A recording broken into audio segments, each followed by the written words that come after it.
Hello, I'm Pastor David Maack of the Southeastern District Disaster Preparedness Task Force. Welcome. Welcome to Module 5 of the Southeastern District Disaster Planning and Preparedness Module Series. Each day we hear about stories of disasters happening all throughout the world, and as Christian congregations we must respond to them in many different ways. However, we cannot wait for disaster to happen. We need to take some action right now. Consider the ways that you and your congregation can help prevent, prepare, respond, and recover in a disaster. Plan now to serve as God's loving presence as we reflect on His promise in Matthew when He says, "I am with you always." In Module 5, we'll learn how to develop a backup plan for your computer system. If you take a look at some of the other modules that you went through, we have discovered in Module 1 to establish lines of communication in your congregation and your community. In Module 2, we'll develop a list of community networks. Module 3, we have developed a continuity operation plan, or also known as a COOP, for your congregation. Module 4, develop a survey of gifts and abilities and resources known as a response-able survey. Module 5, as I already spoken about, is backing up your system. And in Module 6, accessing numerous websites that are available for you and your congregation. Let's go to the backup plan in Module 5. Backing up your computer. Is your computer prepared for disaster? Over the past several modules, you have been advised to gather a whole lot of data, and you probably put most of that data onto your computer. So the question is your computer prepared now? Is your computer prepared for a disaster? What happens if your church gets destroyed, including your computer and all your members' information's on that? Their phone numbers, their addresses, and even your disaster plan and your financial records as well. Are you prepared? All your plans have gone to waste unless your computer is prepared.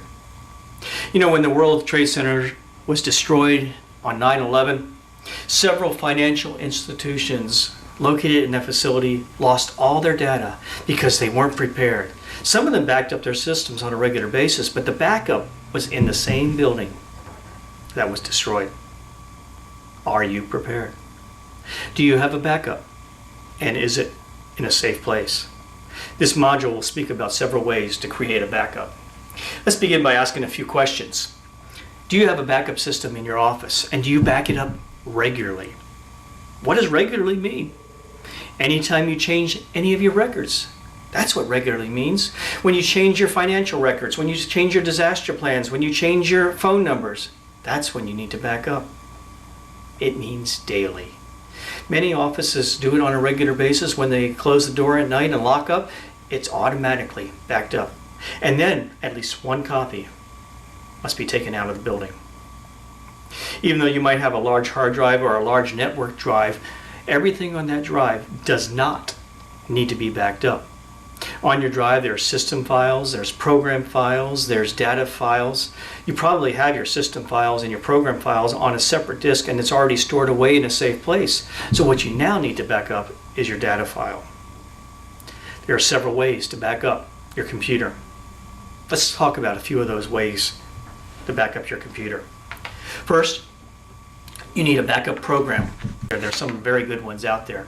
Some of the backup programs even come free on some of the media systems that you purchase. Secondly, you need a backup media.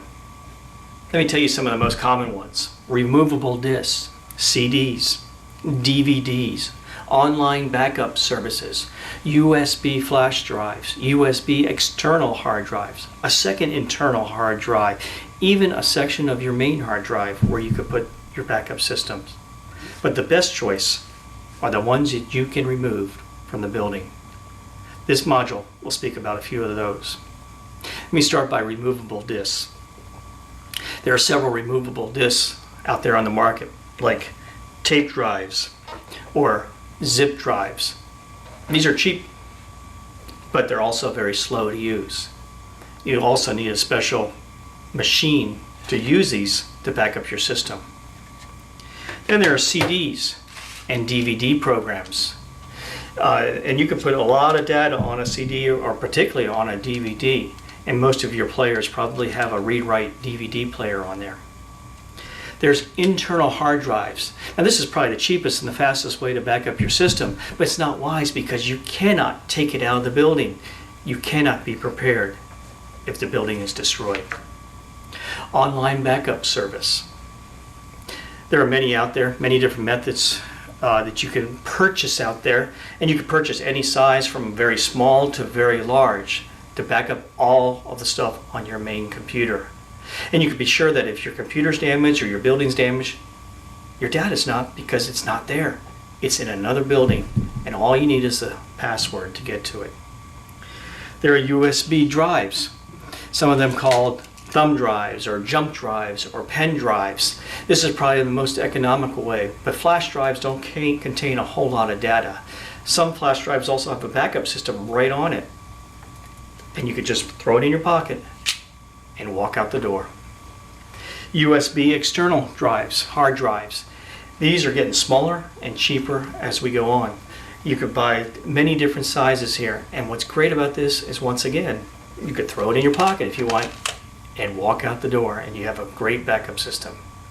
Our SED's task force recommends a backup method that can be done regularly and which can be removed from the facility on a regular basis. Some are easier than others. Pick the one that's best for you. Just remember, any backup is useless unless all data is backed up regularly and is taken out of the building and put safely in a secure place. To find more on this data, you may search throughout the computer, products, prices, and places you can buy storage media and software. Once you've completed Module 5, you will be well on your way to respond to a disaster, and you are encouraged to complete the other 5 modules.